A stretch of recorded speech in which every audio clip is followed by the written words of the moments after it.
Okay जी, सो 0 0 0 0 0 0 0 0 1। अच्छा जी, चलो। तुमसे कह रहा है कि 1.1 left hand side example, okay. Base quantity, तुम्हें पता है कि the base quantity is kilogram in this case, okay. नहीं, electrical current is the base quantity, okay. सही है। तुम्हें पता है कि base unit is basically the kilogram, okay. And then तुम्हें पता है derive quantity is a force, okay. And तुम्हें पता है कि derive unit is a coulomb.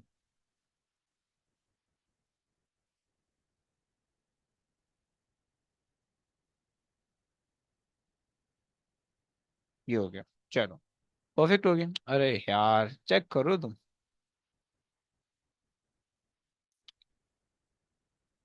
A set of the experimental measurements is described as a precise and not accurate. What is meant by the term precise?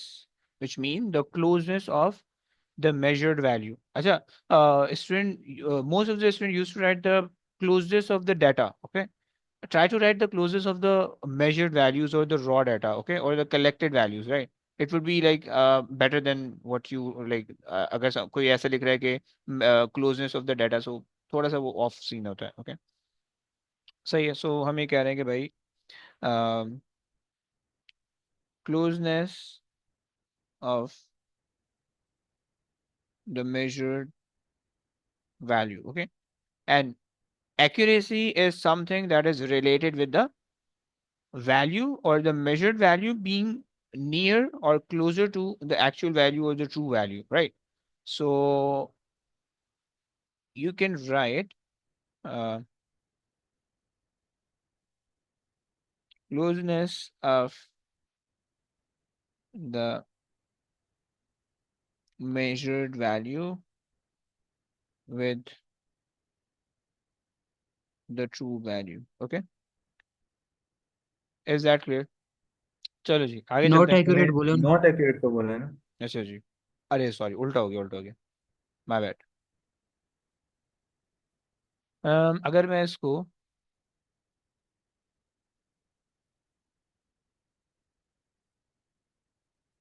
एक second जुगाड़ बिठा दूं। Sir लिख सकते हैं measured, values are far from true value. हाँ जी। फिर हम वो क्लोजेस्ट की जगह हम वो क्लस्टर्ड भी लिख सकते हैं। क्या लिख सकते हो? क्लस्टर्ड। ओके, क्लस्टर, या हमने शायद वो स्कूल में इस भी वर्ड पे करवाया ना, था। इस वर्ड पे वो शायद जो है ना वो थोड़ा सा गन करे शायद। तो मतलब हम जो है ना क्लोजेस्ट लिखे तो सही। क्लोजनेस लिख दो, ये स्मॉल रेंज लिख दो, क्लोजनेस से भी ज्यादा अच्छा वर्ड है, राइट? क्योंकि क्लोजनेस भी मुझे इतना सही नहीं लग रहा है, right? The measurement are in very small range, okay. ये लिख दो, सही है। तो वो खुद ही बखुद क्लस्टर्ड को भी आ जाएगा, वो खुद ही बखुद क्लोजेस को भी आ जाएगा। बट क्लोजेस इन क्लस्टर्ड जो है ना वो एक थोड़े से वेग टर्म्स हैं। वो मतलब फिजिक्स के एक इसके रेफरेंस को नहीं बना रहे, सेंस नहीं बना, मतलब सेंस तो बना रहे हैं, बट इट्स लाइक अ वेग टर्म, ओके। क्लियर? जी। अच्छा जी।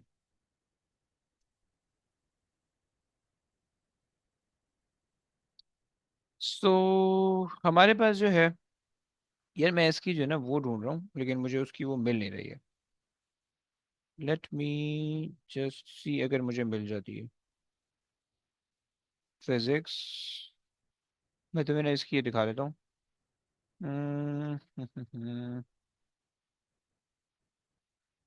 22 अक्टूबर, नवंबर, 22 सॉरी। अबे यार, एग्जामिनर रिपोर्ट ही नहीं है, सारा कोरोना में बह गया था साल ये। चलो कोई बात नहीं, आ जाओ। कौन करेगा भाई? इफ एनीवन, एनीवन, किसी को एरर के अंदर प्रॉब्लम है?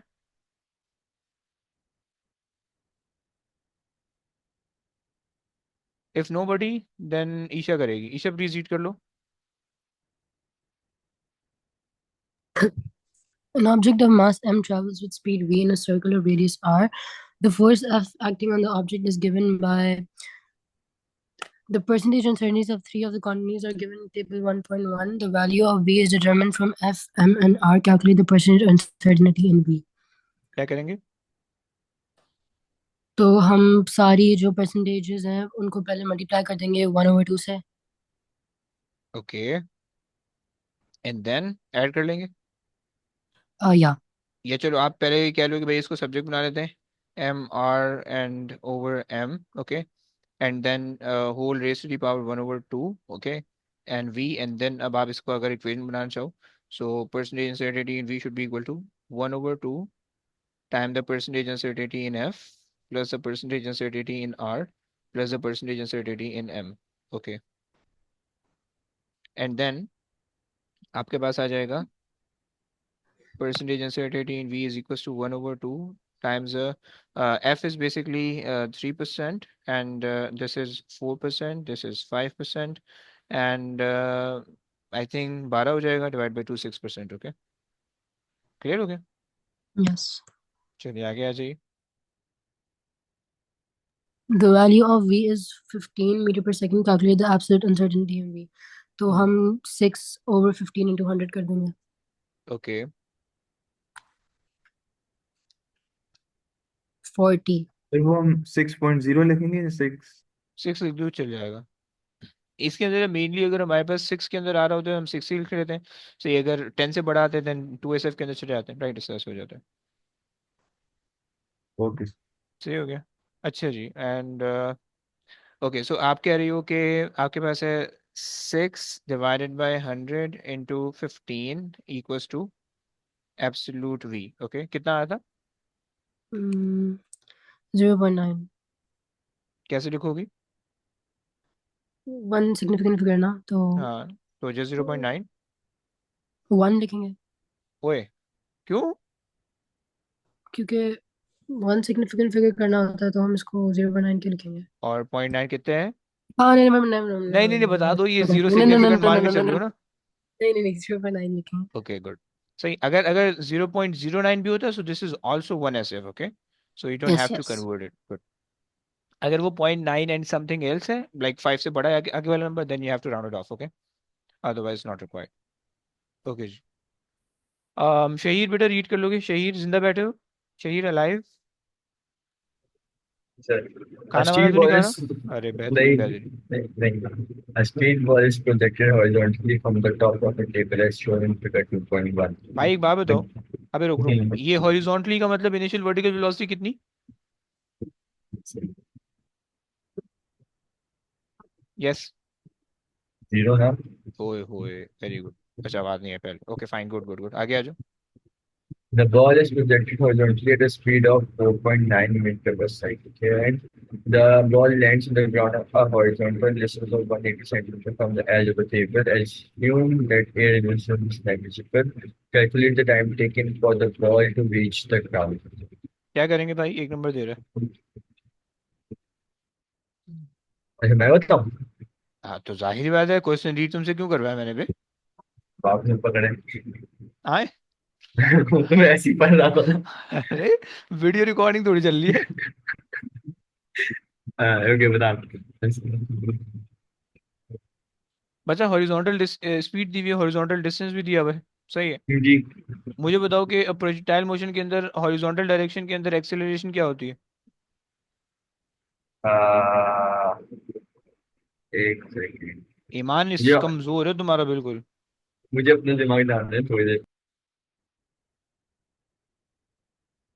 बेटा स्टैट्स का पेपर भी है बच्चों का.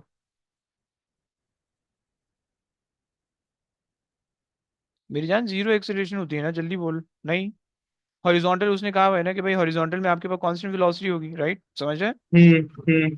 Speed is equal to distance upon time लगा दो, क्योंकि this is the formula that you can only apply when you have the horizontal velocity constant, right, और when you have the velocity constant. Okay, so speed तुम्हें दे रखी है, velocity तुम्हें दे रखी है 4.9, और जो डिस्टेंस दिया हुआ है वो 180 सेंटीमीटर के अंदर दिया हुआ है. क्या करें?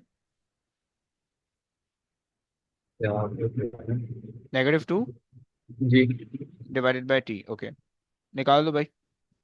T is equal to 18 exponent negative 2 divided by 4.9. How much?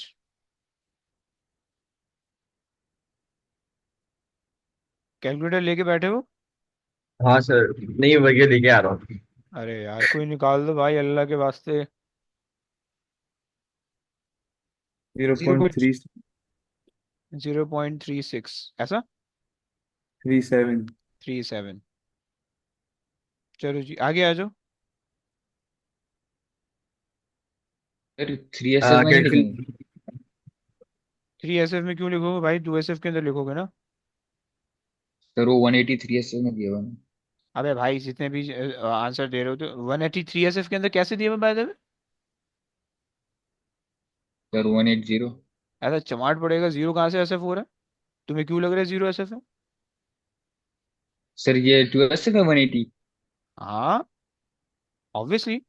अबे अभी पेपर दे के आ रहे प्रैक्टिकल का, सब भूल गया। हमने कहा था कि जीरो कभी कभार सिग्निफिकेंट होता है, कभी कभार नहीं होता। आप दूसरी वैल्यू देखते हो कि जो जिसके अंदर नंबर्स आ रहे हैं उनके, अब यहाँ ये 2SF है राइट, तो ये बेसिकली हमें हेल्प करेगा इसको डिसाइड करने में कि ये 2SF ही है, 3SF नहीं है। समझ रहे हैं? सर मुझे लगा अगर पहले जीरो आ रहे हैं तो उनको काउंट नहीं करते हैं, बाद में काउंट कर लेते हैं अगर बीच में या बाद में आ रहे हैं नंबर। इस केस अबे भाई जीरो का बड़ा फड्डा है यार, जीरो की औकात कोई नहीं होती लेकिन भंड बड़े डालता है, समझ रहे हो? इसका वही वाला हिसाब किताब है, तो इसको इग्नोर करो। वैसे जितने भी P2 के अंदर आंसर लिखते हो सारे 2SF के अंदर होते हैं, 3SF A2 के अंदर आएगा। ओके भाई यहाँ पे सर टेंशन अभी ये नहीं लो। मैंने 3SF में लिखा था तो मतलब नहीं कटेगा ना यार, एक नंबर कटता है पूरे पेपर में। ओके। आओ आगे आओ।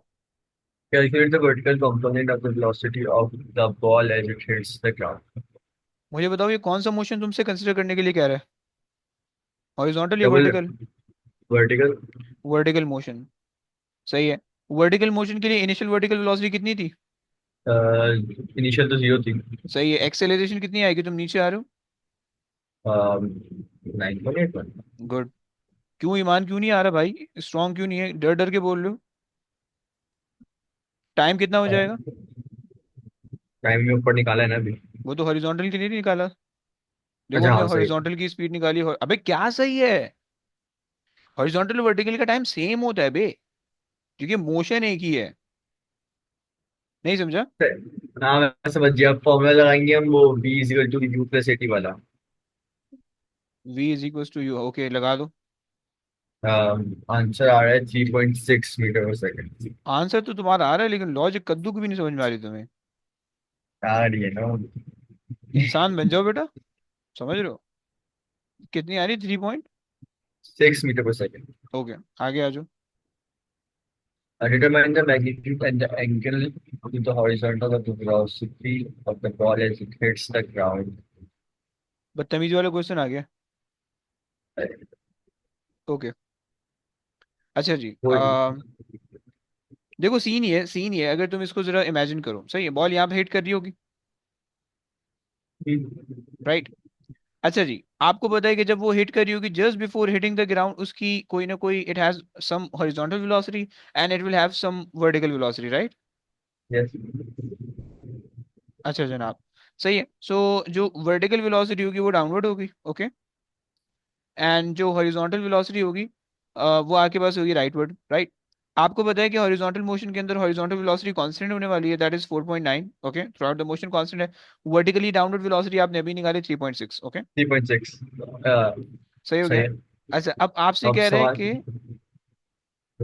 सवाल क्या है? Just determine the just velocity. Magnitude. Just velocity का मतलब होता है वो रिजल्टेंट वेलोसिटी मांग रहा है। रिजल्टेंट वेलोसिटी का मतलब वो इधर वाली जो वेलोसिटी आएगी राइट, ये मांग रहा है राइट। क्या लग रहा है तुम्हें ये? पाइथागोरस लग रहा है? जी पहले तो बोल निकाले, बी स्क्वायर करके दोनों को स्क्वायर करके कर लें। सही हो गया। 4.9 square plus 3.6 square and under root gives you तो the ये resultant हमारा velocity। 6.1 आ रहा है सर। 6.1 आ गया, okay. Magnitude of the velocity 6.1, okay. Angle कैसे के लिए कैसे निकालोगे? एंगल से हम वो 10 लगाएंगे। ओके 10 में क्या क्या लगाओगे? 10 में हम वो 3.6 वाला लगाएंगे ओके और डिवाइड बाय 4.9। गुड हो गया। 10 तो इनवर्स। ये 3.6 आ गया, 4.9। अच्छा देखो उसने कहा है कि एंगल टू द हॉरिजॉन्टल, ये वाला एंगल निकालना है बाय द वे, ओके। सो जी।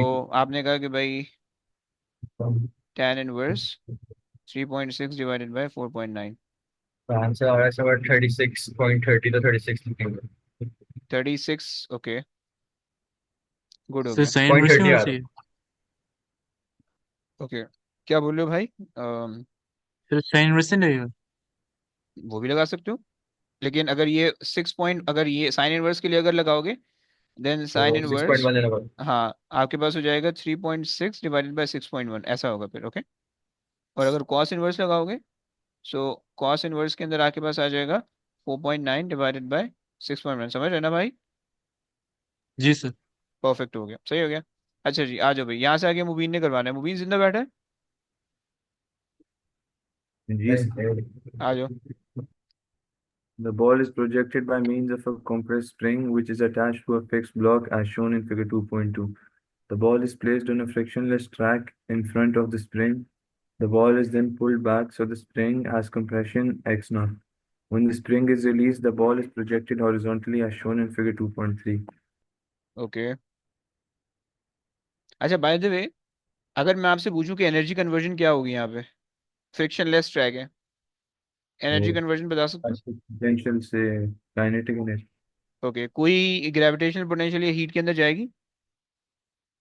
इधर तो नहीं जाएगी ना, इधर कुछ भी नहीं फ्रिक्शनलेस. जाएगी, फ्रिक्शनलेस है, और ऊपर भी नहीं जा रही, नीचे भी नहीं जा रही, तो कुछ भी नहीं होगा। गुड हो गया, आगे आ जाओ। The variation with compression x of the applied force F for the spring is shown in figure 2.4. Gradient और एरिया क्या बताएगा? Gradient spring constant ओके, और area elastic potential element. Perfect हो गया, आगे आ जाओ। The ball is a uniform sphere of steel of diameter 0.016 meters and mass 0.017 kg. Calculate the density of the steel. अच्छा, by the वे, क्या मतलब हुआ uniform sphere का? क्या हिंट मिल रही है इससे? Yes, any idea? वो center सेंटर center क्या सेंटर में? Centre of, okay, good center है, of gravity. Yes. सही है, सेंटर में। और इस केस के अंदर इससे रिलेट करोगे, अगर इससे कैसे रिलेट करोगे, डेंसिटी के लिए कैसे रिलेट करोगे? डेंसिटी के लिए, Volume. हाँ, वॉल्यूम तुम कह सकते हो 4/3 पाई आर क्यूब से निकल आएगा। ओके, सही हो गया। G. चलो आगे आ जाओ। कैलकुलेट द, अच्छा, तुम इसको जो है ना, यूनिफॉर्म स्फीयर जो है, तुम कब इसको मे बी यूजलेस भी कंसिडर कर सकते हो for now, just assumption. Okay fine, so density is equals to mass over volume, volume निकालो अलग से, 4/3 pi R, 0.0 and 0.8, right? Half कर लिया, and pi R cube, right, यहाँ से वॉल्यूम आ जाएगा, and you have the mass given. Density कितनी आ रही है भाई?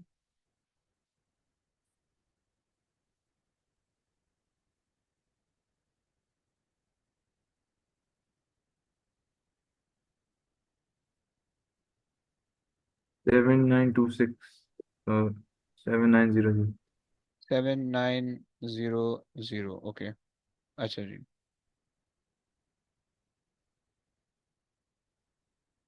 All of the elastic potential energy in the spring is converted into kinetic energy of the ball. The speed of the ball as it leaves the spring is 4.9 meters per second. Show that the maximum elastic potential energy of the spring is 0.20 joules. Okay, अच्छा, by the वे, मुझे एक जो है ना छोटी सी tension लग रही है इसमें। इन्होंने कुछ फोर्स दी हुई है क्या, कि फोर्स ऐसे, इन्होंने कोई फोर्स नहीं दी हुई बाय द वे, क्या करें, कुछ है आइडिया?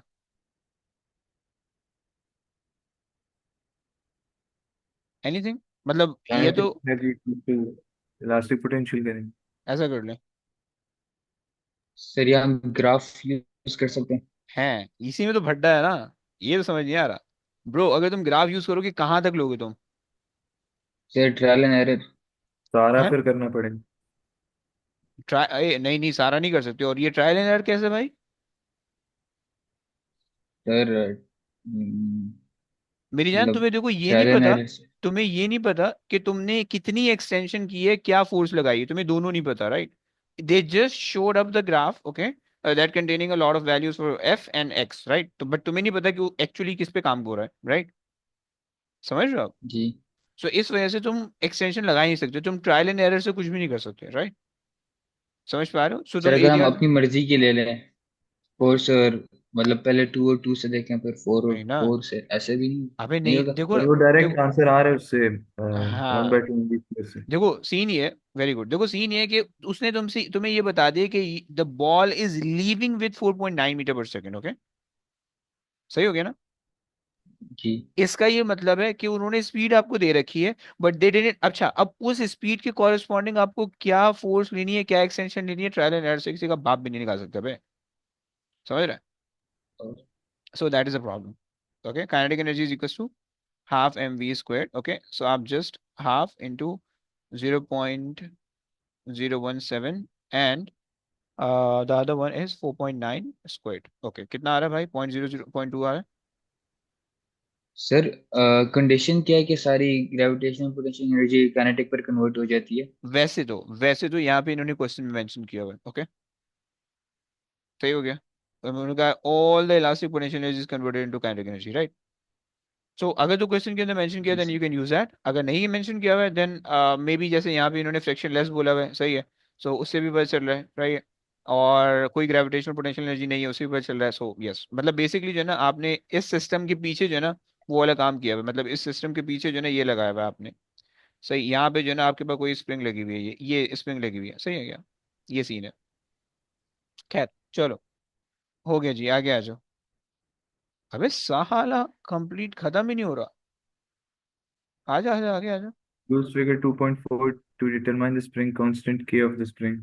ओके, यहाँ पे लिख देते हैं कि भाई spring's constant is equals to, आप कह दो कि भाई gradient, okay, and then solve कर लो।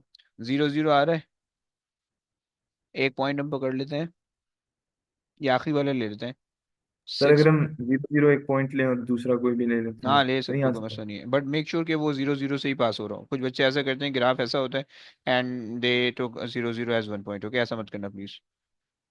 अच्छा जी, 10 यहाँ पे आ रहा है and the other point is 6 point, अच्छा ये है 7, 6.4 आ रहा है, ये सेंटीमीटर के अंदर है, you have to be very careful. So 6.4 divided by 10 exponent -2, okay, 64 आ रहा है। 64 आ गया, परफेक्ट है।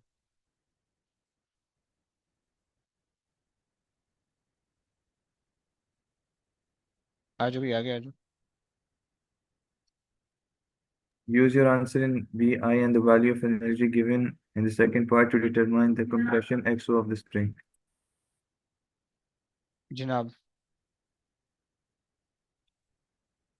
अब तो ये आपने इसमें काम हम करना है, K दिया हुआ है ना, तो 1/2 वेरी गुड हो K गया, x। सही हो गया। सो आपने कहा कि भाई all the kinetic energy will be converted into, ये बाय द वे लिखने की जरूरत नहीं, बट फॉर द सेंस आप ये कह सकते हो कि भाई the gain in kinetic energy is basic the loss in elastic potential energy, elastic potential energy, right? And then आपने कहा कि भाई 0.020, right, is equals to half के X squared, okay, and then 0.2 into 2 divided by k is 64 and whole thing under root is equals to x, okay, 0.079।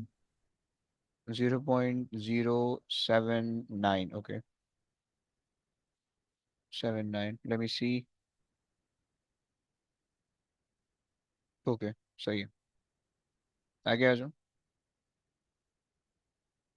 The steel ball is replaced by a polystyrene ball of the same diameter but of much lower mass. The spring is given compression x naught and is then released. Air resistance on the ball is not negligible after leaving the spring. Explain why this ball leaves the spring with a greater speed than that of the steel ball. उल्टा नहीं होना चाहिए? मास कम है इसलिए। है, of the same diameter, Density density is smaller. smaller density, हाँ, नहीं यार, इन दोनों से सेंस नहीं बन रहा, wait, So if you relate it with the energies, or if you Sir, you is can it relate with air the, resistance here? Just say हाँ ना, air. इसी वजह से मैं बोल रहा हूँ ना, इसी वजह से प्रॉब्लम आ रहा है, एयर रेजिस्टेंस सिग्निफिकेंट है, that's the problem. Okay. So the lower mass causes the greater air resistance. Like the air resistance will affect the lower masses. Okay, but you cannot think that way. If we say, okay, you have the same elastic potential energy for this case. Okay, the ball of the same diameter but of much lower mass springs given the extension. Okay, and then ready. Okay, so the extension is same. Okay, this means कि उसकी kinetic energy same होगी. अच्छा sorry, सही है, समझ में आ गया. So kinetic energy is equals to half mv squared, right? So the value of this is same, right? Okay, the mass is decreasing. Okay, so अगर इसको velocity को यहाँ पे ले आओ. सर हम्म. इनिशियली इलास्टिक पोटेंशियल एनर्जी तो दोनों के लिए सेम होगी ना, Yes. तो फिर इसलिए वेलोसिटी डिक्री वहां पे सर ज्यादा है, इन्होंने नहीं बताया कि मास कम. काइनेटिक एनर्जी सेम रहेगी. अबे इलास्टिक पोटेंशियल से पकड़ा ना हमने, क्योंकि देखो दोनों केस के अंदर वो ये कह रहा है कि फ्रिक्शनलेस सरफेस है, right? So in both the cases there will be like maximum conversion of elastic potential energy into kinetic, right? But due to the significance of the air resistance, most of the kinetic energy will then convert it into the some other form जो कि आपके पास है elastic potential. सही. अच्छा जी, खैर, thermal energy, not elastic potential, fine. अच्छा, but यहाँ पे for this case you have since इन्होंने कहा कि the spring is given the expression of x naught, जो कि previous वाले के बराबर है, right? So we can say that there will be same amount of elastic potential energy, right? And if the elastic potential energy is same, so the kinetic energy should also be same. The mass is lower, okay, so the velocity should be higher. Okay, समझ गया ना, बस ये कह सकते हैं. So same sir extension. इन दोनों का वो स्प्रिंग कांस्टेंट सेम होगा. सिस्टम नहीं चेंज करो, you just changing the ball, not the springs. Okay, okay sir ठीक. सही है. Same extension produces same elastic potential energy. Do not write this in the paper. Okay, elastic potential energy को पूरा लिखोगे, which provide same kinetic energy, hence अच्छा same kinetic energy while the mass is smaller, much. Okay. अच्छा, by the way, if you are saying that कि भाई speed ज्यादा होगी, fine, but problem ये है कि then um what will happen with the air resistance, with the significance of the air resistance? आप उसको किस खाते में लेके जाओगे? Why don't you considering? So basically the answer is the air resistance doesn't affect the starting position. Okay, it doesn't affect the starting conversion of the energy, right? So air resistance basically affect the path of the ball. Okay, so as the ball start moving, like after the conversion of the elastic potential energy into kinetic, then the air resistance will come into play. Okay, so इस वजह से you don't have to consider that here. Okay, आगे आ जाओ भाई. Why this sir ball takes बोल भाई. वो इसलिए जब ऐसे सवाल आते हैं इनिशियली एक्सेलरेशन बताओ जिसमें रेजिस्टेंस सिग्निफिकेंट होती है, तो हम इसलिए इनिशियली 9.81 लिखते हैं. सिग्निफिकेंट होती है, दोबारा बोलो, एयर मतलब रेजिस्टेंस. हाँ. वो हम लोगों ने कल आपके साथ पेपर किया था ना, उसमें आया था कि इसमें रेजिस्टेंस सिग्निफिकेंट है, और इमिडिएटली आफ्टर वो जो स्ट्रिंग कट हो गई, तो अब इसकी हाँ. बताओ एक्सेलरेशन कितनी होगी, तो हम्म. 9.81 हम लोग लिखते हैं, यही हम्म. वजह है. देखो इस केस के अंदर भी यही वजह है. देखो इन this case at the beginning, क्योंकि देखो यहाँ पे ये वाला पॉइंट है, यानी as the ball leaves the spring, right? तो ये इस पॉइंट पे जो होगा ना, इस पॉइंट पे, at this point the acceleration will be 9.81, right? But due to the air resistance, the resistive force decelerate the ball. Okay, उसकी वजह से जो है ना जो रेजिस्टिव फोर्स की वजह से जो आपके पास आप कह लो कि रिजल्टेंट फोर्स है that will decrease a lot, and this makes the resultant और दिस मेक्स द एक्सेलरेशन वो बहुत कम हो जाएगी बहुत ज्यादा तेजी से, राइट? बस ये कहानी है। सही, ये वहां पे भी था, यहाँ पे भी सर है। हाँ जी। शुरू में जो 9.81 है वो ड्यू टू ग्रेविटी नहीं है? Yes, due to gravity. Okay, so you can say that the resistive force, due to the smaller mass or due to the lower density, there will be greater resistive effect. Okay, okay, और resistive effect ज़्यादा होने की वजह से there will be greater resistive force, and the resultant force decrease drastically, and so the ball will take longer time to go to the ground. Okay, so resistive force is larger due to the smaller mass. Okay, एक बात हो गई, right? And the resultant force decrease drastically. सही हो गया? ये आप दोबारा समझा रहे हैं, ये सेकंड पार्ट है। Okay, okay. Causing the acceleration to decrease, so it takes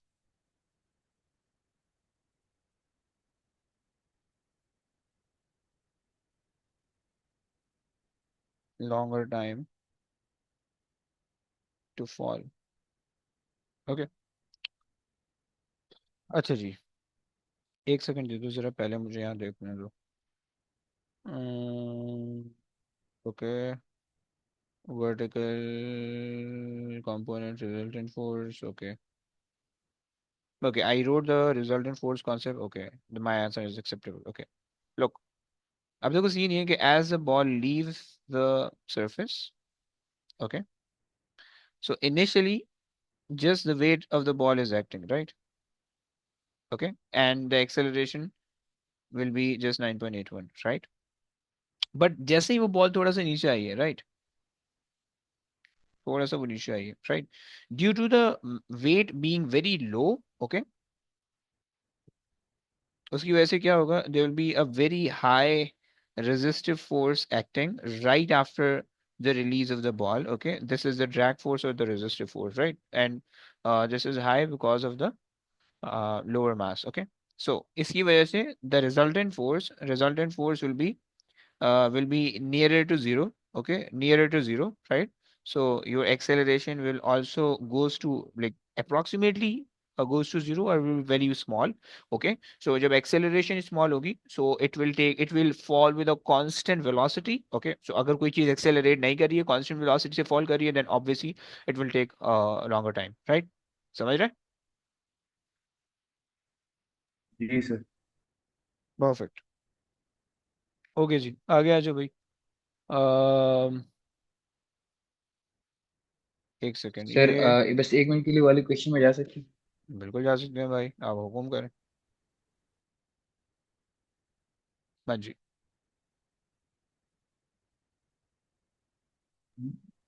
ठीक है सर। ओके, आ जाओ भाई। Anyone is interested in power वाला क्वेश्चन? अच्छा, बाय द वे मैं जो है ये सारे क्वेश्चन खुद ही खुद पूछ रहा तुम लोगों से। सही है। सो जिसको जो टॉपिक वीक लग रहा है वो मुझे बताते रहना, otherwise if I consider someone weak in some topic then I will ask you to do the question. Okay, so yes, if anybody consider himself और हरसेल्फ वीक इन पावर वाला question, इसके अंदर इंक्लाइन प्लेन वगैरह भी है। So yup,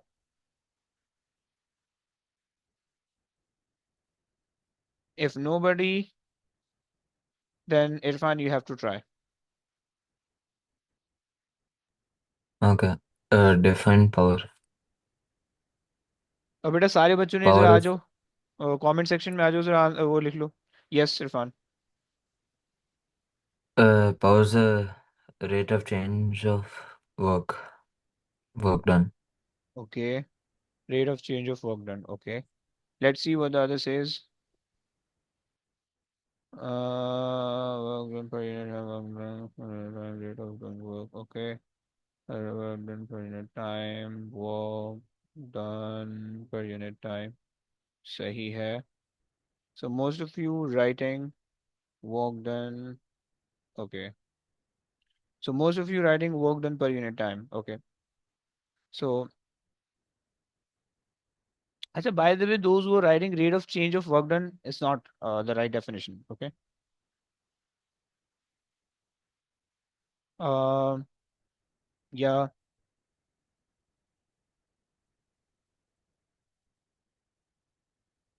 Okay. So if you want to write the rate of work done, okay, you can write that way. Okay.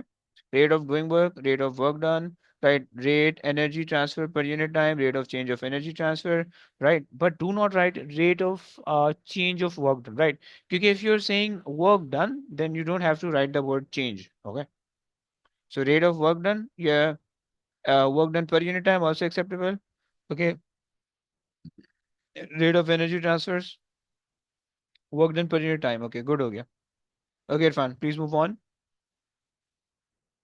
Mechanical power P can be calculated using the formula P is equals to Fv. Use the concept of work and differential of power to show how this formula is derived. Hmm.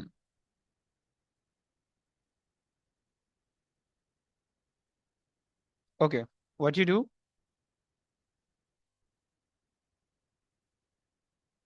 So power is basically the work done over time, work done. Okay, you have to show that. Okay, okay. So work done is force times velocity, force times displacement. Okay, so just write power is equals to force times displacement divided by time. Okay, and you know that velocity is basically displacement over time, so you can just replace it with force times velocity. Okay, okay, let's move on. The engine of a lorry provides 130 kilowatts power to the lorry's wheels when it's traveling at a constant speed of 25 meter per second along a straight horizontal road. Show that the resistive force opposing the forward motion of the lorry is 5,200 Newton. What does this mean? What does they mean with a constant velocity or constant speed? Give Uh, what? Acceleration 0. Okay, and what about the resultant force? That's 0 as no. Wait. Yes, zero as well. Yeah, Okay, and if the resultant force is zero, what about the change in kinetic energy? Also zero. Okay, if the resultant force is zero, then the forward force provided by the engine and the backward force resisting the motion will be same. Okay, the forward force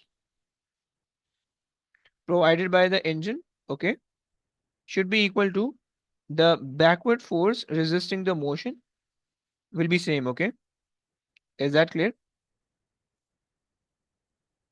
This means yeah. that show that the resistive force opposing the forward motion of the lorry is this much. Okay, so you have power is equals to force times velocity, फिर and इधर लिखना जरूरी है कि forward force equals to नहीं backward. नहीं नहीं कुछ भी नहीं लिखना. अच्छा, by the way, show that carrot, then you just write it. Okay, if they're okay, saying show that, then just write it for the safe side. Okay, ठीक so है. force times velocity. But it would be very enough कि अगर तुम velocity के फॉर्मूले से start करो, उसकी कोई ज़रूरत भी नहीं होगी. लाइक वो सेफ साइड की भी कोई ज़रूरत नहीं. Velocity is given as 25. मैं यहाँ पे जो चीज़ें लिख रहा होता हूँ, आई मोस्टली राइट कि तुम्हारा कॉन्सेप्ट बस बिल्ड हो जाए, राइट. फॉरवर्ड फोर्स, अच्छा जी, 130 exponent 3 divided by 25 is equals to F. How much? 5200. 200. 5200. Okay, so this 5200 is also the backward force, and this 5200 is also the forward force, right? And please do not consider that how the lorry is moving is the forward force and the backward force are equal. Okay, do not consider, you do not think about that way or think that way, okay? क्योंकि तुम्हें ये पता होना चाहिए that the forward force is there, right, from the beginning, while the backward force grew up, okay? वो पहले से नहीं थी, it just gradually increases to 5200, okay? So that's why the lorry is moving, and it is under the Newton first law, by the way, okay? So zero resultant force and blah blah blah. Okay, let's move on. Irfan. The lorry in B travels up a straight section of road that's inclined at an angle theta to the horizontal. The lorry has mass m and acceleration of free fall is g. Determine an expression in terms of m, g, and theta for the component of the weight of the lorry that acts parallel to the surface of the road. Okay, so this will be the weight. Okay, and they're interested in the parallel component of the weight. Okay, that would be in this direction. Okay, and the perpendicular component ये would be direction भी कैसे पता चलता है? वो दूसरी तरफ भी तो हो सकती है ना? two way. दूसरी तरफ कैसे हो सकती है? उसने वेट का कंपोनेंट पूछ रखा है। अच्छा, वेट वेट वेट वेट, नहीं नहीं, वो जो आपने ये ये ये हॉरिजॉन्टल। वाला बोल रहे हो ना, ये वाला। जी जी। एक सेकेंड। सर ये ऑपोजिट टू मोशन होता है ना? नहीं यार नहीं, इसी का तो निकालने का parallel to the surface of the road. अरे रुको तो, अरे मेरी जान, वो क्वेश्चन कुछ और पूछ रहा है, मुबीन कुछ और पूछ रहे थे, तुम लोग बता रहे हो ना, वो नहीं पूछ रहा वो। वेट करो, वेट आ गया ऐसा। मुबीन सुन रहा है ना? वेट आ गया ऐसा, सही हो गया। अब दो कंपोनेंट बनाने हैं, सही है। The perpendicular component would be like this, okay, which should be exactly perpendicular with the surface, right? ऐसे ही आ गया। And now you have to go to this point, okay? So इस वजह से ये इस डायरेक्शन में, क्लियर हुआ? ठीक अगर है तो सर, हो प्लेन गया। ऐसा होता, अगर तो प्लेन ऐसा होता, देन ये दूसरी तरफ को होता, ओके? अब वेट यूं होता, right? One of the component would be in this direction, okay, and the other would be in that direction, okay? समझ रहे हैं ना भाई? जी सर। परफेक्ट हो गया, चलो। So they are saying mg mg and then sine theta, okay? Anything else? I wish कि तुम्हें समझ में आया होगा। ये वाला साइन वाला कंपोनेंट होता है, ये कॉस होता है, ये थीटा होता है, ओके? चलो let's move on.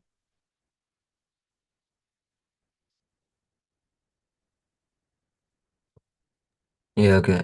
The total resistive force remains unchanged at 5,200 Newton, and the engine now provides a greater force to maintain the speed of 25 meter per second. The total mass of the lorry is 36,000 kg, and the angle theta is 1.4 degrees. Determine the power in kilowatts, not now provided by the engine.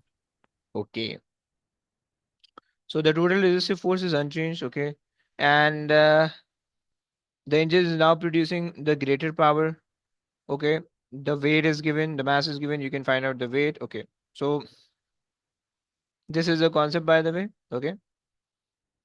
This is your truck, okay, and let's say this is the backward force opposing the motion, 52,000, okay, and the component of the weight is also acting in this direction, okay, which you work out as mg sine theta, okay.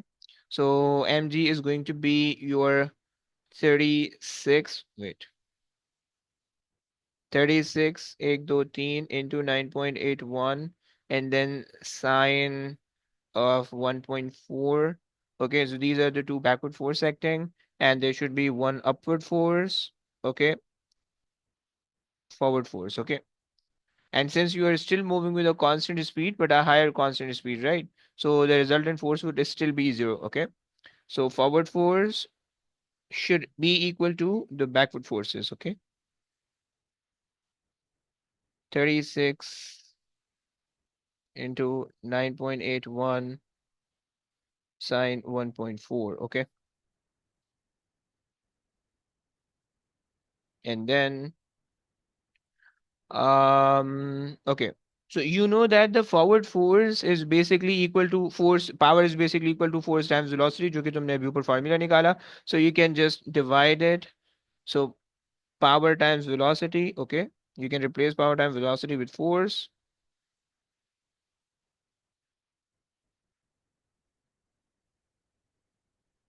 9.81 sin 1.4. Okay, अच्छा जी, अब solve कर लो. Velocity is also given as 25. Okay, so power would be this whole thing, copy paste, times the velocity, which is 25. How much? Sir बोल भाई. अगर इधर constant speed में नहीं होती तो फिर हम इनकी रिजल्टेंट ma. फोर्स लेते हैं ना. हाँ जी, वो उसको फिर अच्छा उस यही केस में. Same concept equals to M A कर देते बस. सेम चीज होता है यहाँ पे, इक्वल्स टू नहीं आता, इक्वल्स टू एम ए हो जाता. समझ गए? ठीक है, तो सर हम उससे हम पहले फोर्स निकालेंगे, उस मोस्ट प्रोबब्ली उस क्वेश्चन में एक्सेलरेशन दी होगी ना. कुछ ना कुछ दिया होगा यहाँ. Sir, ओके, 1500 आया लेकिन power. फॉर्मूला यही यूज Yeah. करेंगे ना. फॉर्मूला कॉन्सेप्ट है बस, फॉर्मूला मैं इसको नहीं कहूंगा, कॉन्सेप्ट है रिजल्टेंट फोर्स का. ओके. अबे 1500 कैसे आ रहा है अबे? Kilowatts में ना? 1500, अच्छा 1500 किलो वॉट्स कह रहे हो. ओके, पक्की बात है, देख लो 1.4 का तुमने एंगल रखा हुआ है. 1515711 watts आ रहे तो divide by 1000 की. सर मेरा One. आंसर 14 वॉट्स आ हाँ 14 किलो वॉट्स है, अबे 14 किलो वॉट। देखो, ये साइन 1.4 बहुत छोटी वैल्यू देगा. बस मैं ये कह रहा हूँ. लेट मी सी क्या आंसर आ रहा है. 350 आ रहा है भाई इनका. 52 प्लस दिस साइन सही किया है, और टाइम्स इतना हो रहा है. सही तो कर रहे हैं, एग्जैक्ट सेम काम हो रहा Yeah, है. I got 350. Are you getting? Yeah, I got 350 kilowatts. Okay, तुम लोग क्या बंड मार रहे हो सर भाई? मेरा 340 आ रहा. 350 नहीं आ रहा, लेके आना भाई. Sine 1.4, let me see, and okay, answer times it by 25. I am getting 345.7 kilowatt. So that would be rounded off to 350. समझ रहे हो ना? जी जी सर 350। 350 आ गया, परफेक्ट हो गया. चलो आगे आ जाओ भाई. ओए होए, पोलराइजेशन तो रयान करेगा. रयान बेटा रीड कर लोगे? Polarization is phenomenon associated with light waves but not with sound waves. State the meaning of polarization. भाई अभी भी सो के उठो या सोने जाने वाले हो? सोने जाने वाला. हैं? तुम तो रातें जाग रहे थे, इबादत कर रहे थे, ऐसी रिपोर्ट मिल रही थी मुझे. इंसान बन गए हो? जी सर. अच्छा जी, okay. So state the meaning of the polarization. हाँ जी, क्या कहोगे पोलराइजेशन में भाई? Sir, when just say anything. oscillation is limited to one plane. Okay.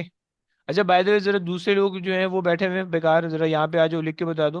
What's the definition of polarization? Sir ये 2022 में ऐड हुआ था polarization. 20, I think so 20, hi yes. इसके 2-3 सवाल पूछने. इसके हैं मेरे पास 5-7 सवाल पड़े हैं, 10 सवाल पड़े हैं मेरे पास. इसके मेरे पास और भी बहुत सारे क्वेश्चन सर है ना. सर ये पूछते हैं, मुझे लगा ये बहुत कम पूछते हैं नहीं इस नहीं, टॉपिक पूछ को. लेते हैं. कम पूछते हैं, यस, 2-3 मार्क में आता है, but they ask. Okay, like पूरा क्वेश्चन नहीं होता. लाइक अभी यहाँ पे भी शायद पूरा क्वेश्चन ना हो, मे बी. अच्छा, पूरा क्वेश्चन है, बाप रे.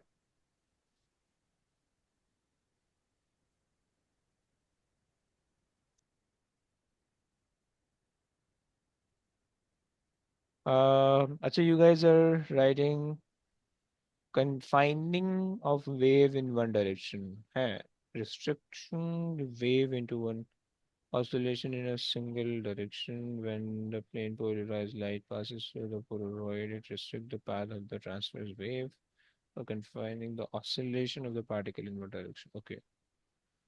Actually, basically, you write it is a phenomena of restricting the oscillation. Don't say wave. Okay, wave is like the general word. Okay, because wave refers the energy, right? So rather say restricting or confining the oscillation to a single plane, and you have to mention that that single plane should be like should contain the direction of propagation. Okay, perpendicular to direction of propagation, something like that. Okay, so तुम कह सकते हो कि भाई It is the phenomenon in which the sir आपके पास कोई PDF होगी जिसमें सारे उन्हें जो मीनिंग के क्वेश्चंस आते हैं स्टेट के वो लिखे हो? यार यही तो नहीं बन पा रही है मुझसे, है ना, बहुत अहम फिर चीज है। बना तो वो फिर सही हो जाएगा। अरे यार, बस यार सुस्ती टूटी हुई है यार मुझसे। It is a phenomenon in which the oscillation of the wave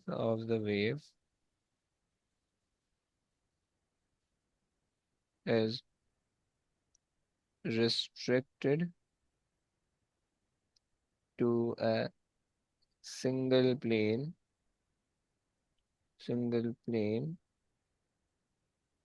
that is perpendicular sir ये to the सिंगल प्लेन की जगह हम वन डायरेक्शन लिख सकते हैं। one direction। या डायरेक्शन में ना वो फिर बोलेगा कि आपने बहुत जनरल लिख दिया है, बस ये मसला है।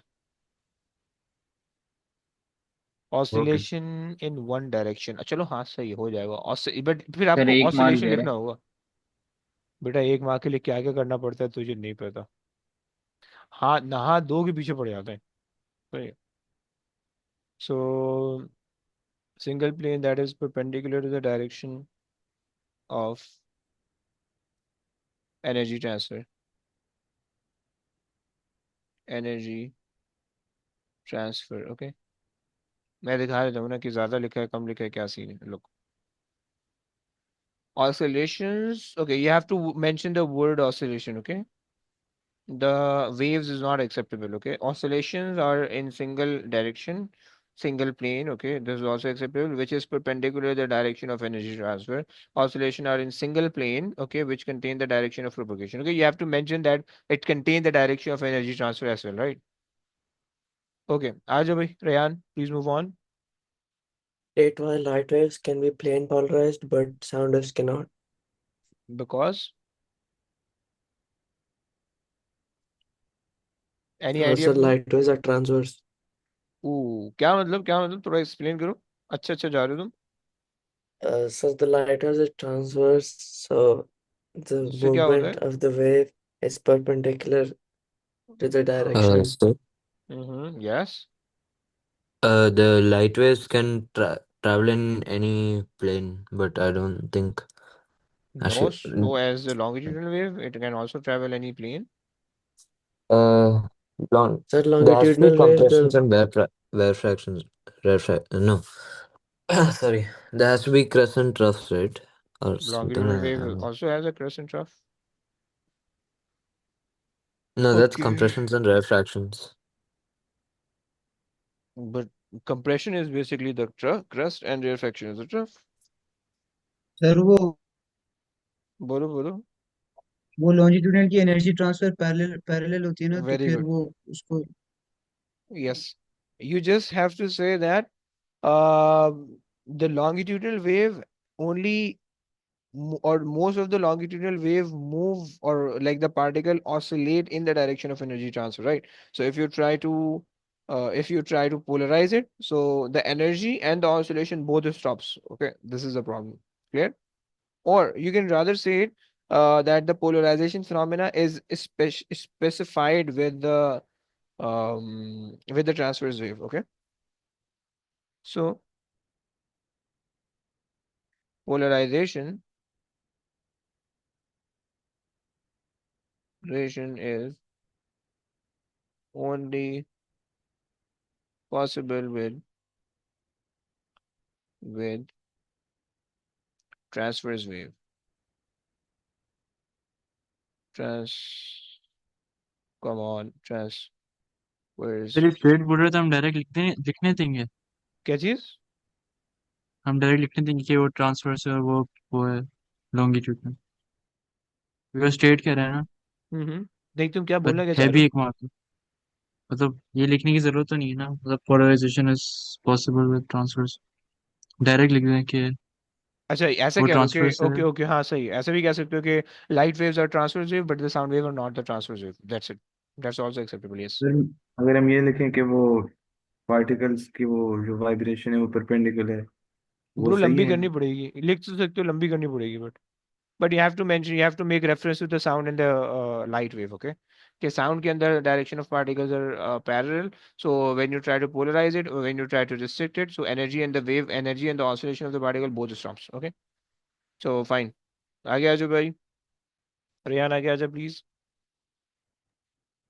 Two polarizing filters A and B are positioned so their planes are parallel to each other and perpendicular to the center axis line XY as shown in figure 4.1. The Okay. transmission axis of filter A is vertical and transmission axis of filter B is horizontal.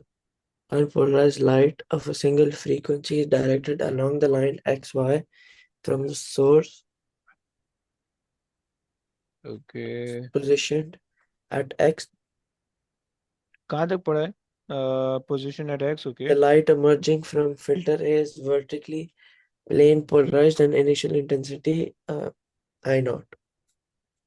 Okay. Filter B is rotated from its starting position about the line XY as shown in figure 4.1. After rotation, the intensity of light emerging from the filter B is 1 upon 4 I naught. Calculate the angle of rotation of filter B from its starting position. Okay. So basically, they've mentioned that this is I naught. Okay. By the way, they didn't mention what is the intensity of the unpolarized light. Okay. So we don't know that, by the way. Okay. फिर वो half हो जाती है ना, लेकिन हाँ जी, वो हमारे सिलेबस में नहीं है। सही। सिलेबस में नहीं है। नहीं, वो कभी नहीं पूछा उसने ऐसा, ना उसने कोई सिलेबस कंटेंट में ऐसा कुछ लिखा हुआ है। बाय द वे वो हाफ हो जाती है। Okay,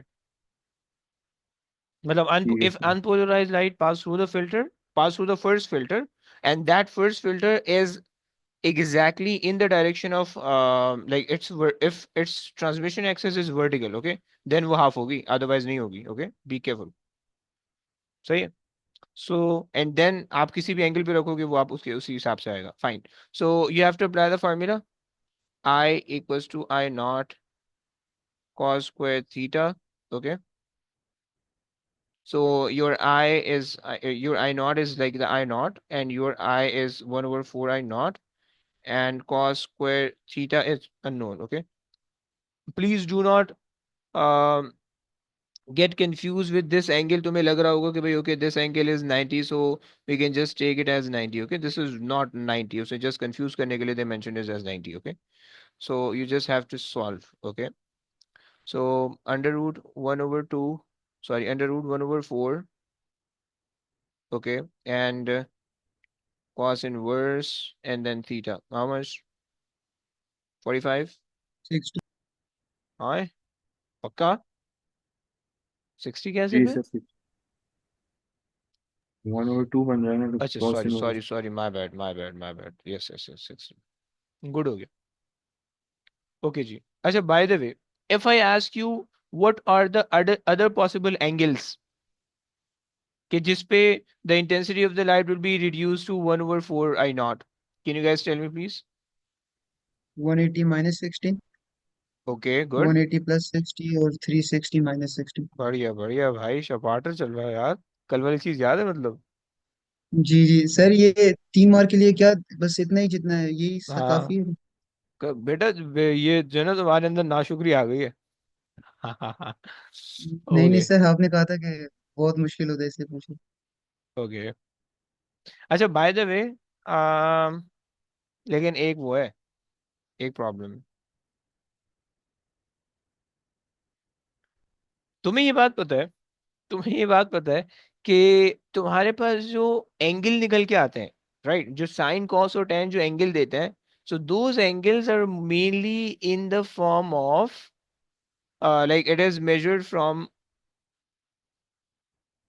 the positive x-axis going anti-clockwise, yes? So this 60 is from the positive x-axis going in an anti-clockwise direction, okay? But for as far as the polarization concept is concerned, you have to consider कौन सा angle?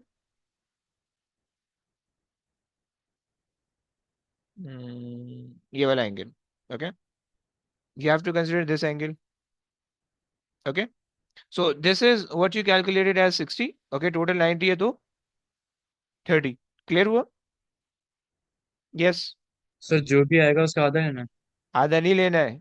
देखो, तुम्हें ये पता है कि sign cos और tan जो है वो तुम्हें हमेशा यहाँ से एंगल देते हैं, इधर से एंगल देते हैं। Okay, but in the polarization concept you always measure the angle from the vertical axis not the horizontal, right? So आपको बस हमेशा 90 में से उसको माइनस करना होगा, right? समझ रहे हो आप? जी सर। बस ये करना होगा। Okay, so it should B 30। सही है। सो वेट, सो दिस इज तो 60। उसी के हिसाब से अब वो वो जो बाकी भी दूसरे चेंज वाले हो। एंगल्स आ रहे हाँ जी, हाँ थे। जी। ओके। वो जो पहले बोला था 180 प्लस 60 माइनस 60 वो 30 हो जाएगा। 160, हाँ जी। क्या क्या दोबारा बोलो। वो जो आपने बोला था सेम इंटेंसिटी कब होगी वो, हम्म। तो 180 प्लस माइनस अब 30 हो जाएगा। नहीं नहीं, वो जो आपने निकाला है वो सही निकाला है। जो बेस एंगल से निकाला है वो वैसे ही निकलेगा। सही है। आपने निकाला था 120 निकला था उससे, सही है। 240 निकला था, सही है। एंड देन आपने निकाला था 300, ऐसे ही निकाला था। जी सर। सही हो गया। चलो, अगर आप वैसा करना चाहो तो आप वैसा भी कर सकते हो। ये सिर्फ ऐसे ऐसे ऐसे ही समझ लो। सही है, सिंपल सा मतलब लग रहा है। 150, 210 और 330 हो जाएगा ना? हाँ हाँ हाँ, वो वैसा कर लो, वैसा कर लो। सही है। सो ये 30 आ गया पहला वाला, और आपके पास ये आ जाएगा 150, and then next one would be 210, and then 330। Okay, सही हो गया। चलो आगे आ जाओ भाई। A microwave of intensity naught and amplitude naught meet another microwave with the same frequency and of intensity 1 upon 4 I naught traveling in the opposite direction. Both microwaves are vertically plane polarized and superposed where they meet. Explain without calculation why these two waves cannot form a stationary wave with zero amplitude at its nodes. क्या problem है? Simple सा problem लिखा है,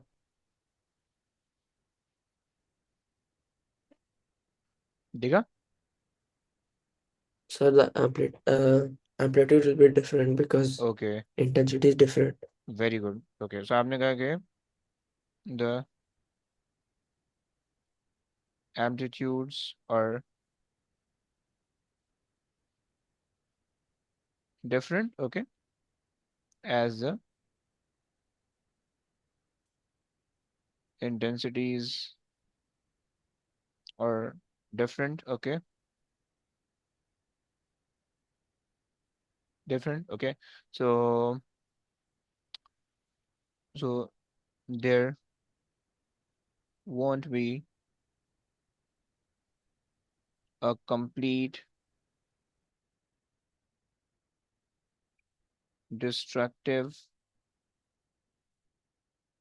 interference at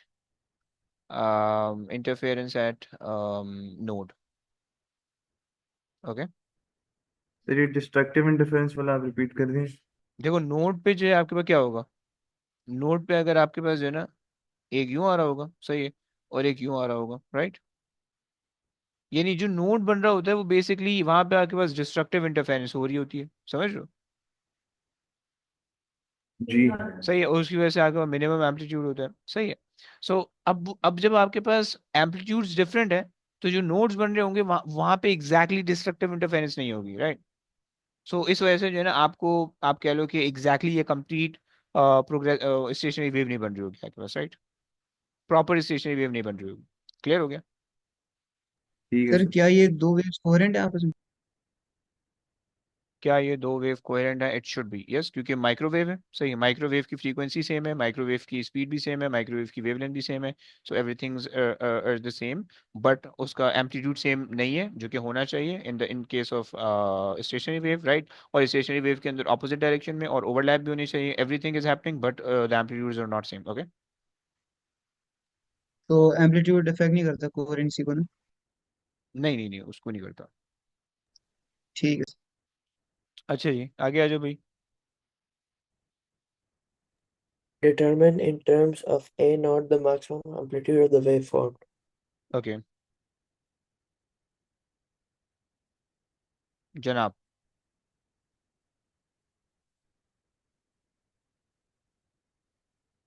So one of the wave with the intensity I naught has the amplitude A naught, okay, and the other intensity of I naught by 4 will have some amplitude, okay. So we'll first have to work out the amplitude.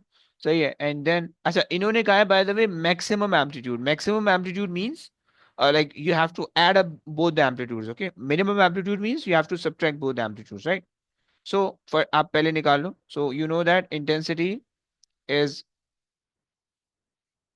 directly proportional to the square of amplitude, okay. So I naught over I naught by 4 is equals to a square over a dash square, okay. So just cross multiply कर लो, and that would be, अच्छा by the way ये cancel out हो जाएगा, and you will get a square over 4, okay, root कर लोगे, so तुम्हारे पास आ जाएगा 4 square नहीं होगा? 2 भाई, अच्छा सॉरी यस, क्योंकि जब आप उसको रेसिप्रोकल करोगे तो 4 यार 4 ऊपर जाना चाहिए ना, रेसिप्रोकल में 4 ऊपर जाएगा ना, जब आप इसको रेसिप्रोकल करोगे so this become 4 over I not, okay, I not and I not gate of, यहाँ पे इसको आपने भेजा सो 4 यहाँ से जाएगा, नहीं क्या बोलते हैं? जी okay, so a over 4, a over 4 and whole thing under root, so it will be a over 2, okay. So 0.5 of a. Achha, by the way, they mentioned a naught, so you don't have to. Achha, you have to apply the a naught, a naught, a naught, and a naught and a naught. Okay.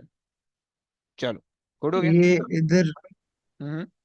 वो आपने कहा था add करना है, add अरे नहीं कर रहे ऐड हैं? ही नहीं किया यार, लो सही कह रहा है बिल्कुल यार. Okay, so this is the new amplitude, okay. Since they're asking for the maximum amplitude, so the first has a naught plus 0.5 of a naught, okay, so the total will give me 1.5 of a naught, okay. So 1.5 आ जाएगा, सही है ना. Maximum पहला amplitude का मतलब, बोलो बोलो. नहीं यस नहीं क्या, सर समझ आ सही हो गया. सो बस मैं ये समझा रहा हूँ कि मैक्सिमम एम्पलीट्यूड का मतलब है कंस्ट्रक्टिव इंटरफेरेंस वाले हिसाब किताब है, and you have to add the amplitude, okay. Minimum amplitude का मतलब है destructive interference, one would be up and the other would be down, okay, so you have to subtract it, okay. चलो, I think last question है. अरे बस 2 question है, बस हो गया बस लास्ट क्वेश्चन, आ जाओ भाई. Anyone is interested in electricity? Ohm's law लिख दो जल्दी जल्दी आके. Write the definition of Ohm's law quick in the comment section.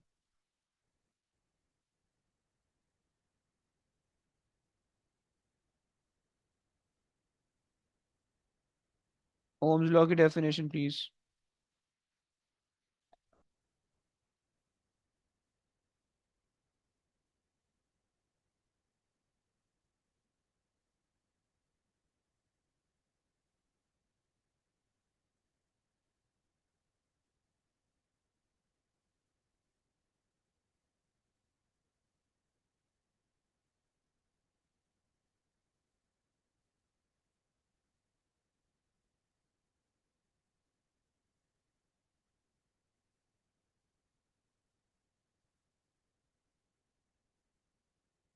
अच्छा जी.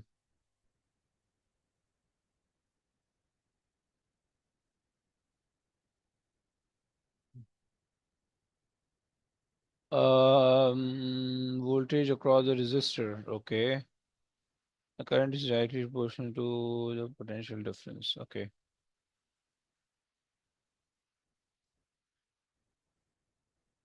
So, अच्छा जी, current is directly proportional to voltage. Voltage is not the good term, bro. Ryan, voltage is directly proportional to current. Okay, Hassan is not the correct way. Uh, Current through the resistance is directly proportional to potential difference. Good one prime across. Okay. Voltage, no, Imad is not, it's not perfect. Guys, you have to write the current through the conductor, okay, should be directly proportional with the potential difference, not the voltage, okay? Voltage is a simple term. If you're writing through, like the Ohm's law applies across a ohmic conductor, okay? So current through the conductor is directly proportional with the ओए होए भाई साहब heavy. भाई एक और number लिखना होता है शरीफ, इसके अंदर हम लिखते हैं कि टेम्परेचर कांस्टेंट होनी चाहिए या रेजिस्टेंस कांस्टेंट होनी चाहिए, समझ रहे हैं ना?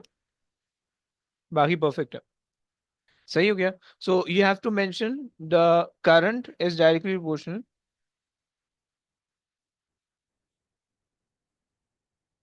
current is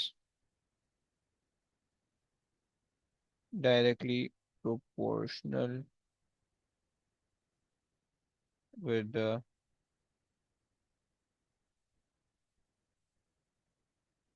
resist sorry, with the potential difference,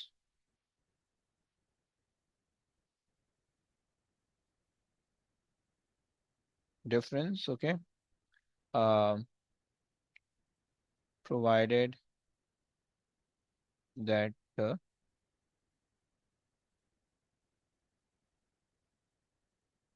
temperature is फिर इधर constant। हमें रजिस्टर या वो जो कंडक्टर वगैरह होते हैं उसके बारे में लिखने की जरूरत नहीं है ना? वो डिपेंड करता है, देखो यहाँ पे कह रहा है कि थ्रू डायरेक्ट, ओके, सो वो कह रहा है it's up to you, right? provided that the temperature of the conductor remains constant, okay, so you just need to mention these things, right? जो कि ब्रैकेट में लिखा हुआ है वो नहीं, तो उसके अलावा, okay। अच्छा, anyone is interested in electricity by the way?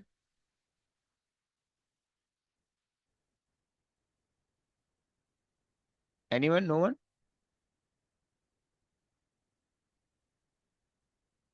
If no one, then रुबायत आपने करना है, रुबायत से मैंने करवाना है, और चलो रुबायत करेगा। रुबायत please read the question.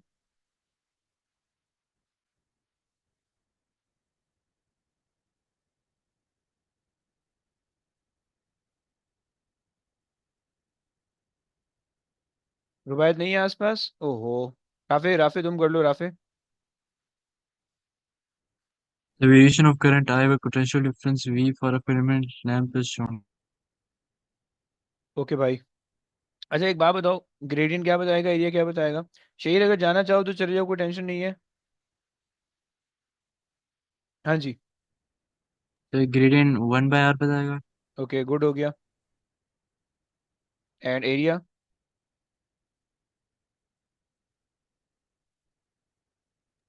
Sir चीज क्वेश्चन थी यहाँ पर, हम रेशियो को कंसिडर करते हैं ना? क्या मतलब? मतलब इधर वो ग्रेडियंट, मतलब फॉर एग्जांपल इधर रेजिस्टेंस निकालने के लिए हम्म। हम अ, मतलब रेशियो लेते हैं ना हम। किस चीज का रेशो? अच्छा, यस यस यस, हाँ। सही है। रेशियो बेसिकली ये बताता है कि अगर स्ट्रेट लाइन होती तो आप रेशियो ले दो, राइट? वो होता ग्रेडियंट ही है भाई, उसको मिक्सअप मत करो भाई, ओके। अच्छा जी, आ जाओ। एरिया आगे पावर बताता है बेसिकली, ओके। चलो, बट खैर वो एरिया की जरूरत नहीं, आगे आ जाओ। The resistance of the filament lamp increases with the potential difference. State how figure 5.1 show this.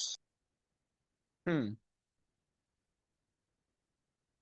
Gradient क्या बता रहा है आपको? जल्दी बोल। 1/r. 1/r, so if you're increasing the voltage, so the graph, the gradient of the graph decreases, which mean the resistance increases, okay। सही हो गया ना? रेजिस्टेंस तो आपको बस ये लिख दोगे, राइट? क्लियर हुआ? जी सर हम सर। ये लिख सकते हैं कि वो gradient bends towards the voltage. The graph bend towards the voltage, voltage. But उससे ये स्टेट कैसे होगा? लाइक ये चलो ओके फाइन, आप ये कह सकते हो, आप ही कह सकते हो। मैं ये कहना चाह रहा हूँ कि भाई the gradient is decreasing, okay, या डिक्रीजेस, ओके, और आपके पास है इट इज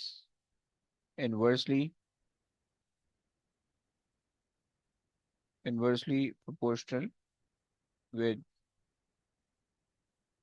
the resistance, ये मुझे इतना मजे का नहीं लग रहा, with the resistance, so resistance increases. Okay, आगे आ जाओ. Explain why the resistance varies in this way. In this way, okay, so resistance is basically increasing, right? और उसकी वजह ये है कि as you change, as the current is increasing, okay, there will be the increase in the temperature, and increase in the temperature and increases the resistance. Okay, there is the current flowing, okay, through the filament. Okay, पहली बात हो गई, which sir अगर हम increase सिर्फ increases temperature लिखें तो वो भी चलेगा कि एक मान करंट से बस रिलेट कर दो, सही है. The flow of current or the increase in the flow of current increases the temperature, वो भी चल जाएगा. Okay, the filament will increase the temperature. That's acceptable. Okay, आगे आ जाओ भाई. Figure sir 5.2 shows a circuit with a battery. Okay भाई बोलो. Sir ये जो दूसरा वाला मैं पहले वाले में मैंने लिख दिया। क्या मतलब, कैसे, क्या मतलब? तो ये दूसरा वाला ये वाला मैंने पहले वाले में लिख दिया था। पहले वाले में उसने सिर्फ ये कहा है कि ग्राफ की कौन सी कैरेक्टरिस्टिक आपको बता रहा है, सही है. तो वो तो जस्ट आप ये बताओगे सर ना कि ग्रेडियंट से पता चलेगा. वो रेजिस्टेंस के बारे में पूछ रहा है. देखो करंट, सिर्फ करंट जो है वो रेजिस्टेंस के बारे में तो नहीं बताएगा, राइट? जी तो यहाँ पे ये वजह है.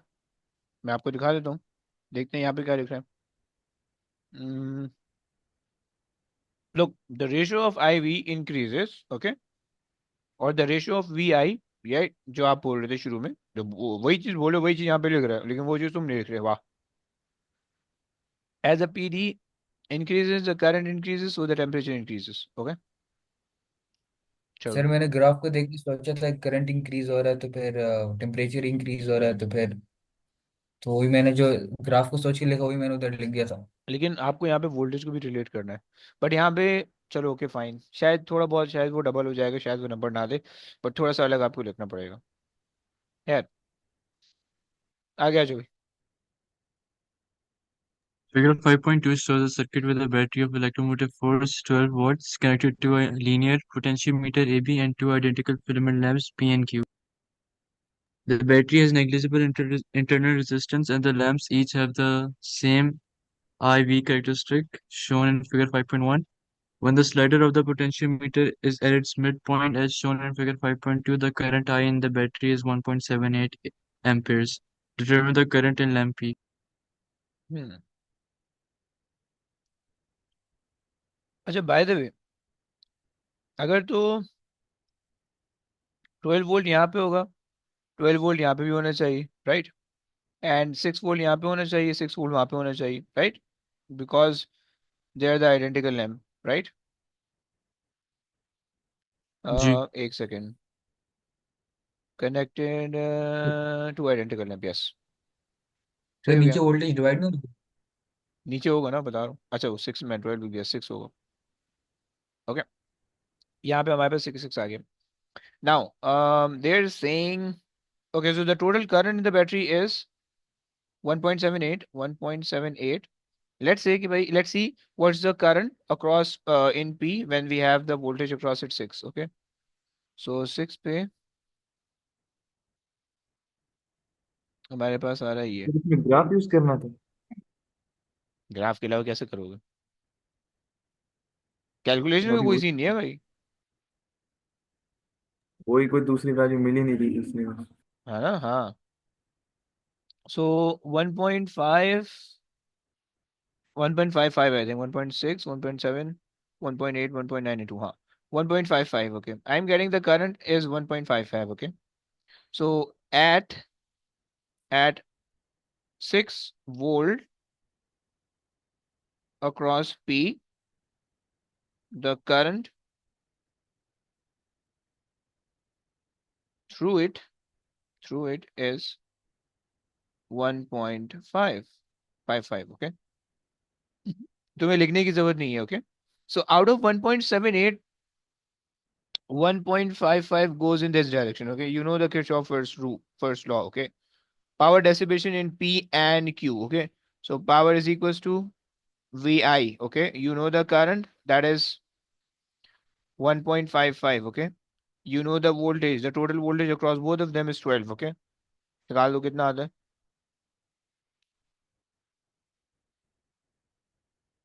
19 18.6 19 19 बन रहा है, ओके। 18.6 से 19 आउट ऑफ हो जाएगा, आगे आ जाओ। The resistance of the potentiometer between its ends A and B. Okay, अच्छा सबसे पहले पोटेंशियोमीटर के लिए सबसे पहले करंट निकालो। So how much the current will go in this direction? 1.78 minus 1.55, how much? 0.23. 0.23, perfect. So 0.23 current यहाँ पे जा रहा है and there will be a 12 voltage across it, okay? So V equals to IR, okay? So 12 divided by 0.23, how much? 52. 52, perfect हो गया, आगे आ जाओ।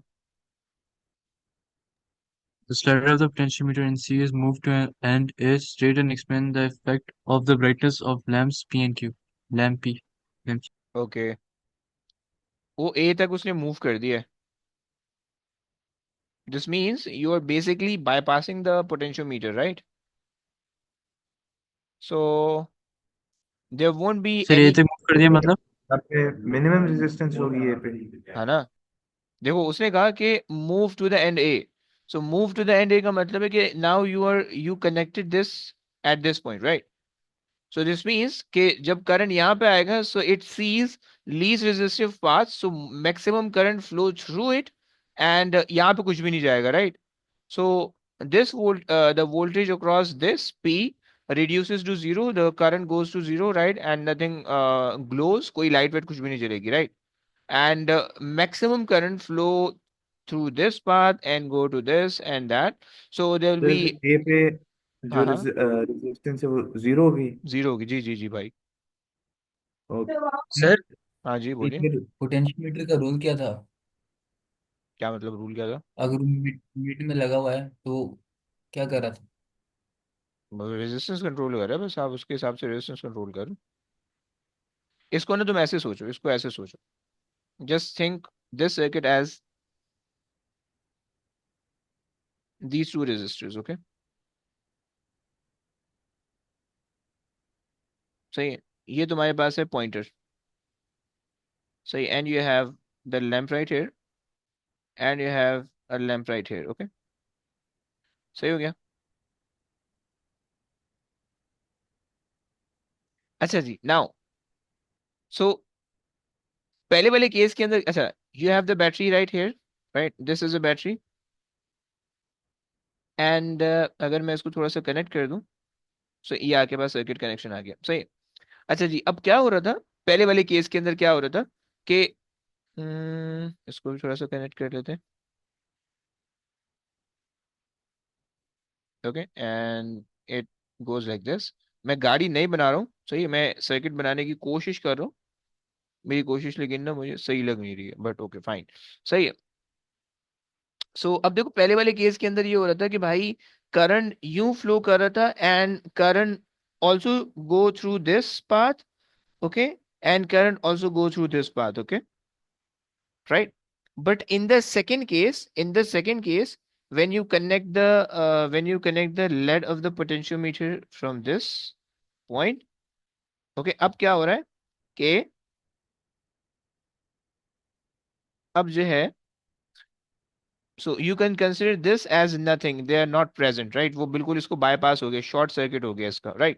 तो जब वो शॉर्ट सर्किट हो गया तो वो प्रेजेंट ही नहीं है, जब वो प्रेजेंट ही नहीं है तो current just current flow through the least resistive path यहाँ से, सो वो यहाँ से यूं होता हुआ जाएगा and then it move like this, okay. Is that clear guys? बच्चों, are you getting? So short circuit क्यों हुआ? शॉर्ट सर्किट इसलिए हुआ क्योंकि आपने जो है ना लीस्ट रेजिस्टिव पाथ प्रोवाइड कर दिया था, you provide the least resistive path, that is why. Clear? तो Q पे होगा शॉर्ट सर सर्किट? पी पे देखो ये पी ये पे, बोलो क्या बोल रहे हो? अगर इस स्लाइडर को बी की तरफ कर अगर स्लाइडर बी की तरफ करोगे तो फिर कोई टेंशन नहीं है.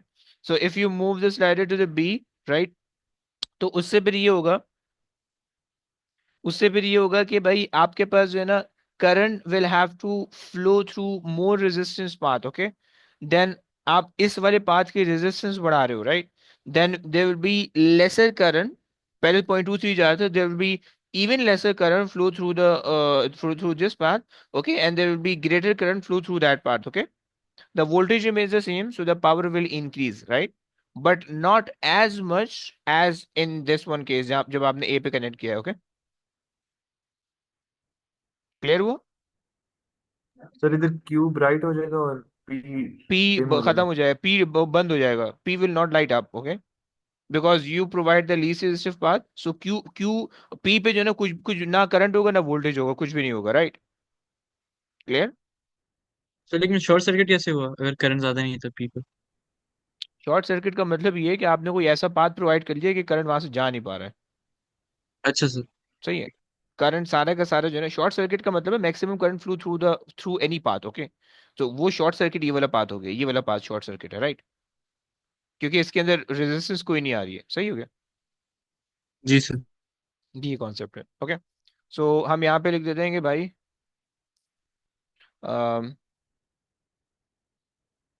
Due, I am just explaining a bit, but तुम्हें लिखने की जरूरत नहीं है इतना ज्यादा. Due to the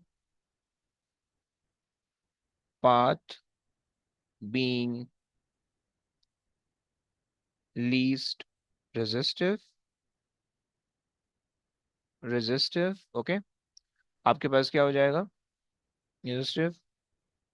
the there won't be there won't be any current in P, so it goes off, या it just तुम कह लो कि goes out, okay. It brightens decreases to zero, okay. And um as all the current move through Q, so the Q glow um, glow with full brightness,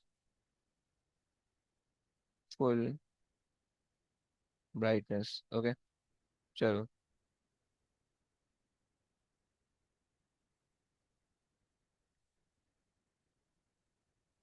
क्या मतलब current power power को relate करो, किस चीज को relate कर रहे हो? कैसे prime? Are you relating the power something else? पता नहीं कहाँ है. ओके जी. ओए होए टाइट चीज दे दी है. अच्छा जी, तुमसे कह रहे हैं कि state what is meant by the fundamental particle, right. तुम्हें पता है कि the fundamental particle has no internal structure, right. So particle with no internal structure, okay. Okay, तुमसे उसने कहा हुआ है कि lambda particles is a hadron that consists of an up quark, a down quark, and a strange quark. Okay, show that. Okay, so you know that the up quark has a charge of 2/3 plus का. अच्छा, by the way, in a show that question you first have to write the charges separately फिर solve करना, okay. And then the down quark with a charge of -1/3, and the strange quark is also having the charge of -1/3. तुम proton की तरह सोच सकते, neutron की तरह इसको सोच सकते हो, okay. So 2/3, -1/3, and -1/3 is equals to um 0. 0. Good. Okay. Now, so they're saying, अच्छा यूसरा बेकार बैठी हुई है, सर जरा रीड कर लोगे प्लीज.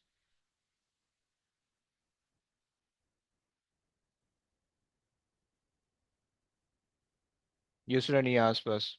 इमाद है, इमाद रीड कर लो please.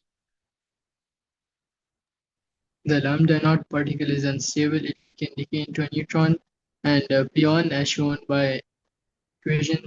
The pi naught particle consists of an up quark and an up antiquark. Compare the properties of an up quark and an up antiquark. By the way, can you predict which particle is it belong to? Like the pion is belong to which category? Meson, Very good, very good. So क्या क्या characteristic हो सकती हैं भाई? there are opposite charges. Why the opposite charges? For same mass. Same mass, okay. The charge should be So same, up bro. quark is plus 2/3 and like different signs. Wait. Bro. Wait. Compare the properties of an up quark and an up anti quark. Okay, fine. So आप कह रहे हो कि charge opposite है, ऐसा कह रहे हो? ओके, फाइन मार लिया। मैं उसको रिलेट करता, my bad. Okay, so opposite charges, same masses. So can we say equal magnitude of charge? Yes, sir strange का चार्ज -1/3 होता है। हाँ जी। Magnitude of charge. Okay. You can say both are fundamental because they don't have any internal structure. Okay. And I think you can also say one is a matter and the other is an antimatter. Okay. चलो okay, good है। आवाज ही तो नहीं आ रही है युसरा तुम्हारी, पता नहीं क्या मसला है। खैर आगे आ जाओ प्लीज, आगे रीड कर लो। Explain why the neutron is classed as baryon and the pi naught particle is classed as meson. So neutron contains 3 quarks and pi naught contains of an quark and an antiquark. Okay, fine. So neutron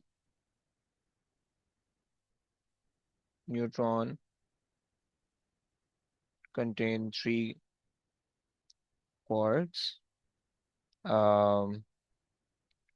which is required for to be baryon. Okay, which is required to be baryon. Okay, this is the additional part. If you don't want to write it, it's also acceptable. Okay, so अच्छा जी। Sir paper में ये bullet point चलाओ। हाँ जी, उसने just ये check करना है कि जो क्वेश्चन जो चीजें रिक्वायर्ड हैं वो तुमने लिखी है नहीं लिखी, राइट? सो पायॉन्स और क्या तो था, क्या बताया था मैं? अच्छा जी, pions are made up of a quark and anti quark. Sir pions क्या है? यार ये है एक बला यार, ये निकलते हैं कहीं से। So pions are the up quark and an anti up quark, okay, which is what required to be mesons. ओके, बस इतना बस याद रख लो, सही है। mesons, ओके, फाइन, हो गया भाई, पेपर हो गया। अरे शिट्स, पक्की बात है हमने उल्टा पेपर कर लिया क्या? नहीं नहीं, सही गया सही गया। Okay, so we are done with November 22 21। सो अगर तो तुम लोग ने इससे आगे पेपर नहीं किया हुआ, then just try the variant of November 22, 21 and 3, 22 and 3, 22 and 3, okay? So बस फिलहाल के लिए अभी ये काम करो, बाकी चिल करो, जिंदगी इंजॉय करते रहो। बस अब पेपर से पहले जो है ना, फिर देखेंगे। खैर, तो कल इंशाल्लाह कोशिश करेंगे, if I get time, so will do the class like around 5 तक कर लेंगे, right? Will do the class around 5 my time, okay? 4 your time और 3 योर टाइम में भी, ओके? सो 5 तक कर लेंगे, ओके? एंड उसके अंदर भी चीज़ें देख लेंगे, सही हो गया? ठीक है सर। 5, हाँ जी, चलो, चलें जी, बस हो गया, ओके।